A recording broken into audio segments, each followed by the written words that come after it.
So hello people, welcome back to the channel. This is Ashutosh and this is the second video of our series Git 101. In the last video, we have seen that what is Git and what is the need of Git to the developer and what kind of chaos it helped the developers to avoid it. And in this video, we are going to install Git into our system and we would be creating our own first commit using Git only. So let's get started. First of all, we need to install Git into our system. And for that, what we need to do, just open your favorite browser and go to your favorite browser and then type install Git. Probably you would be getting the gitscm.com as in first link onto your machine. Just click onto that, click on the link itself, and according to your window preference, or maybe according to your OS preference, uh, download the installation package. Mine is Windows, so I'm going to install the Windows itself. If you want to install it for Mac, Linux, or any other kind of operating system, you can do so. So I have already downloaded the Git itself. I would be directly opening it, and this is a normal installation process. So let's go to it. Just click on next, next, next. This is a very easy process. Okay. Just click on next, next, next. This is very uh an easy process to go with. Once the Git would be installed, we would be moving forward for how we can verify that Git is installed to our system or not, and how we would be setting our global preferences for our Git version control system. So let's just wait for it to finish. Okay, so the installation has been completed, and I don't want to see the release note. We need to first verify that if Git is properly installed to one system or not. So probably you can open the terminal. If you're using Mac, can you even open the terminal there as well. And I'm currently using Windows, so I will be opening the terminal, and we would be verifying via providing this command, which is git hyphen version. This would be basically verifying that there's some spell mistake over here. This would be basically verifying that Git is installed into our system or not. So again, we will doing Git version. We will checking out like what version Git, what kind of version, what version of Git has been installed to our system. So as you can see, Git is installed properly into our system, and it is Git version 2.5, 2.0. And so yeah, that's congratulations. The Git has been properly installed to our system. Now we need to configure Git as well. So there are a few global configurations that we need to do to our system before doing our first commit. So probably we need to first understand that why this global configuration is needed. So while you are doing a Git commit, you need to sign your commit as in what you can say, that this particular commit belongs to you. Okay, so this is a kind of signature that you are providing onto that commit, via which you can understand, and via which other people can also understand that this particular commit has been done by which person. So so for that, what we need to do, we need to provide the following commands. So this is git config. Okay, my bad.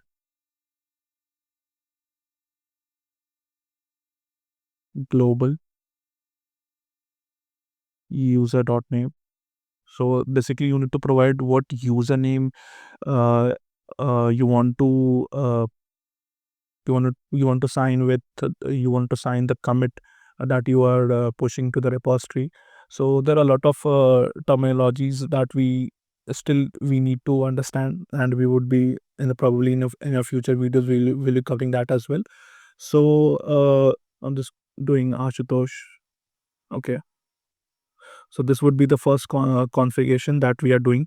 After that, we need to also configure the email as well. So let me provide an email as well. Okay. So this is the email via which I want to configure, via which I want to sign every commit that I push to the repository via my Git. Okay, so yeah, so congratulations. The Git configuration, the minimal Git configuration that is actually needed to start with, we have done that. So after we have done with our configurations and everything, we are good to go for making a Git repository. And so let's start with. So I am just creating a simple folder into my system. Let's suppose that this is a Git demo, which is the name of the folder I'm giving.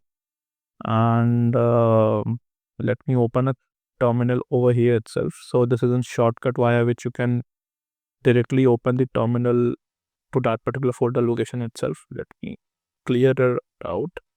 Yeah. So let me go to Git demo as well. Git demo. Okay. Yeah. So we are good to go. So yeah, so we have created a particular folder which is known as Git demo, and let's initialize this particular. This is a normal folder that we have created into our system. But in order to initialize this particular folder as in Git repository, via which Git will start tracking out all the changes and everything. What we need to do, we need to create we need to basically like type down this particular command, which is git init. So this stands for git initialize. And if you can see over here, a dot file has been created. This particular dot file is actually hidden by default, but you can basically go into the show more options, properties, and you can basically go to the go to this particular hidden file attribute, and you can basically enable or disable it out in order to show the dot files into your systems. This will basically unhide all the dot files into your system, and for Mac it is command shift and dot, so via which you can check it out, like this particular git folder. This would be automatically created by a git. This would be having all the kind of references, all the kind of description, all the kind of metadata for a particular project. So let me get back to the main home particular root folder. And yeah, so let me just create a file via VS Code. We can use any kind of editor. I'm particularly using VS Code over here. And let me open the folder. Let me open it. So yeah. So so the folder has been opened, and I'm basically creating a index.html file basically.